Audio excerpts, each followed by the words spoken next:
But as I mentioned earlier to you,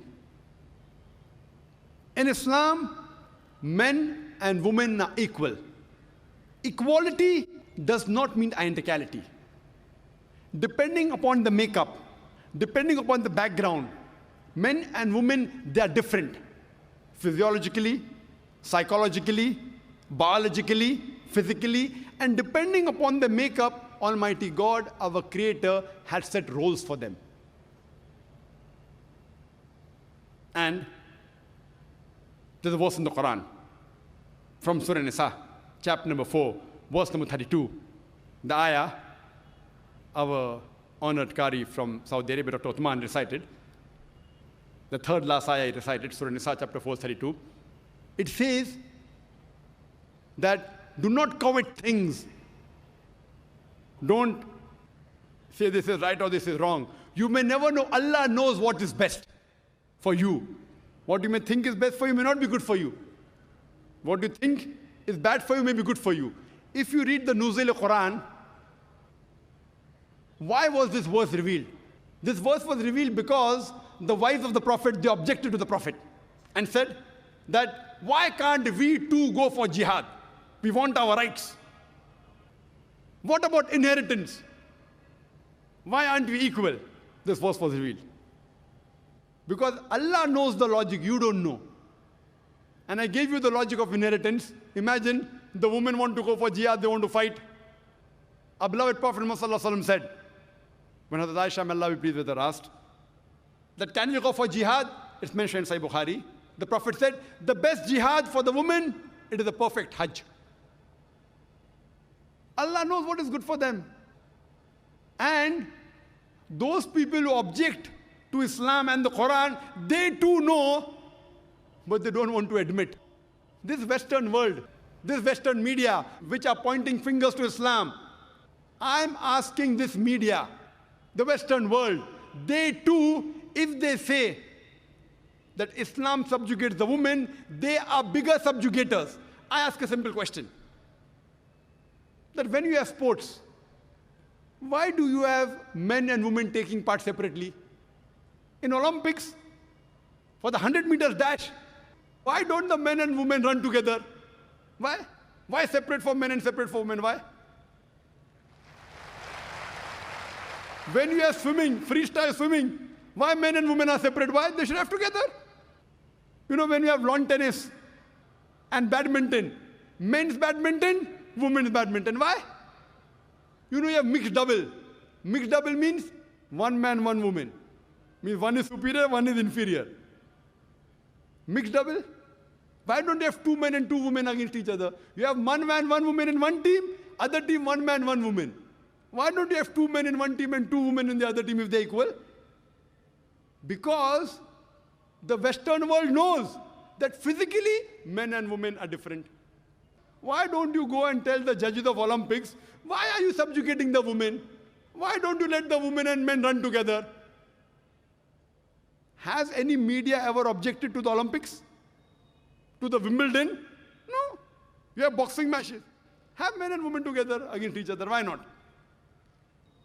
See, when you appear for your examination, standard 10, men and women sit together. When you appear for graduation, men and women appear because they know, fine, where studies are concerned, men and women are equal. But where physical thing is concerned, they're different. You know, you have beauty contest. In beauty contest, you have female separate and male separate. Do you have together? Do you have any beauty contest we have seen the men and women taking part together? Have you seen any? Why? Because the beauty of a woman differs than the beauty of a man. So even the Western world knows that, but they don't want to admit it. So many a time, the competition, they are identical.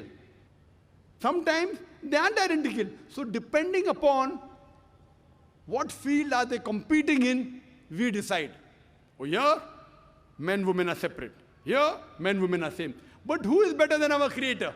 Who knows the human being better than our Creator? Allah subhanahu wa ta'ala. And He has mentioned in the Quran, His last and final revelation, where the women and men are identical, where they are different. Overall, men and women are equal, but they are not identical. And I would like to end my talk by giving a simple example to you. Suppose in a class, two students, A and B, both get 80 out of 100 in the examination and both come out first. When you examine the answer sheet, the 10 questions, each carrying 10 marks.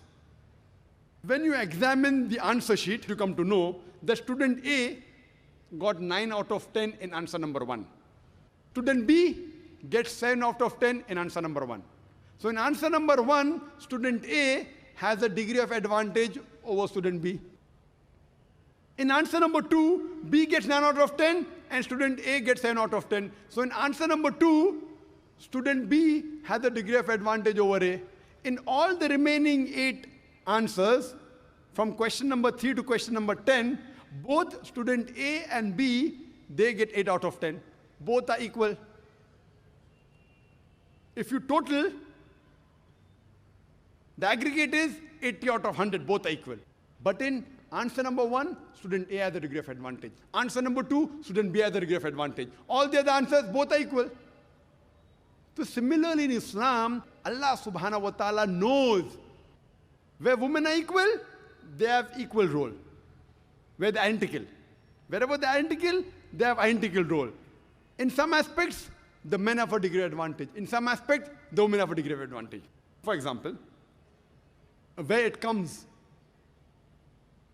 for love and compassion towards parents, as I mentioned the hadith of Bukhari, volume number 8, book of Adab, book of Manners, chapter number 2, hadith number 5971, where a man comes and asks the Prophet, who deserves the maximum love and compassion? The Prophet said, your mother, your mother, your mother, and then the father.